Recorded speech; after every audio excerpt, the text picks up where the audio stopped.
Этот промышленный взрыв не авария, а часть производственного процесса на Докучаевском флюсодоломитном комбинате. Для предприятия это большое событие, на подготовку которого, кстати, потратили 2 миллиона рублей. Но только так можно добыть сырье. Из него в будущем изготовят доломитизированный известняк.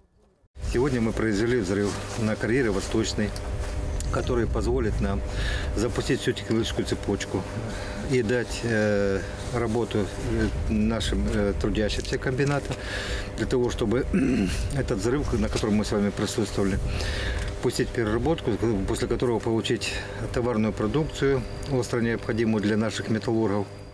Предприятие в прямом смысле слова на передовой. За карьером позиции украинских силовиков. Обстрелы регулярно.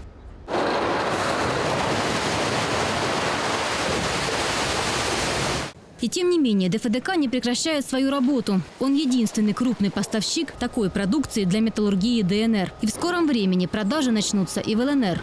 Донецкий металлургический завод, Янакиевский металлургический завод, они наращивают объемы производства и, соответственно, наращивают объемы поставок Докучаевский флюсодоломитный комбинат. Кроме этого, Юзовский металлургический завод использует в своем производственном цикле продукцию этого комбината. Буквально на днях заключен договор с Алчевским меткомбинатом, это Луганская Народная Республика. Уже первая партия доломитизированных известняков ушла в Луганскую Народную Республику на запуск Алчевского меткомбината.